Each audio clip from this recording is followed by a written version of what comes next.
Hello, I'm Eugenia Tenkorang, and I'll be bringing you the top stories for today, including a warning from the Health Ministry as the rains set in, and Ghanaian fishing equipment dealers who are threatening to close down shops belonging to their Chinese counterparts. All these and more on Citi News Daily on CitiTV. Well, in our first story, the Ministry of Health has issued a cholera alert to the public with the onset of the rains.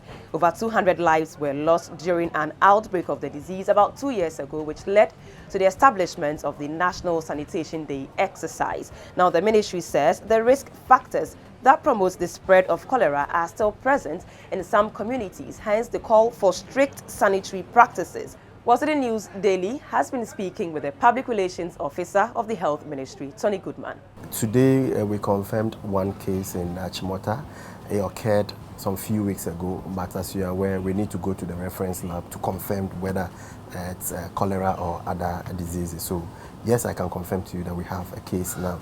That should tell us that we have a case at hand. We're always saying that they should keep their environment clean, wash their hands, make sure that children in the houses understand what they have to do in terms of keeping their personal hygiene. This is a lifestyle disease.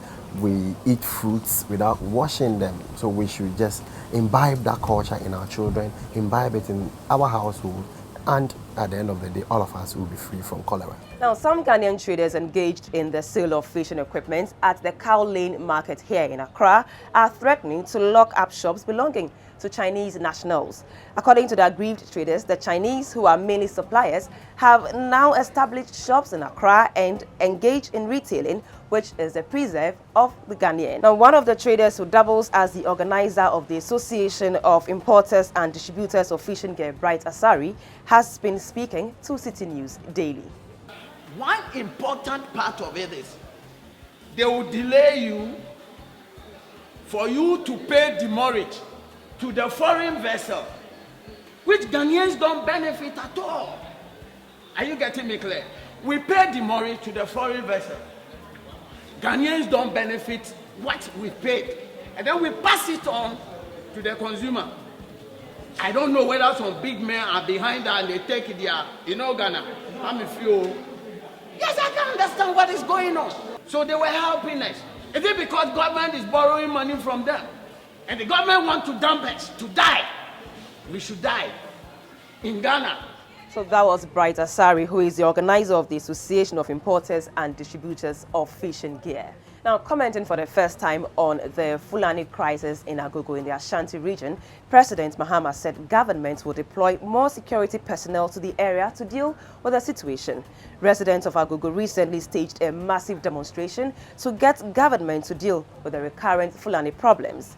Meanwhile, the Member of Parliament for the area, Prez Mahama, says Agogo residents will defend themselves at all costs since the Regional Security Council has failed to protect them. He further described as immature comments by the Ashanti Regional Minister, who admitted that the situation is too complex to be dealt with immediately.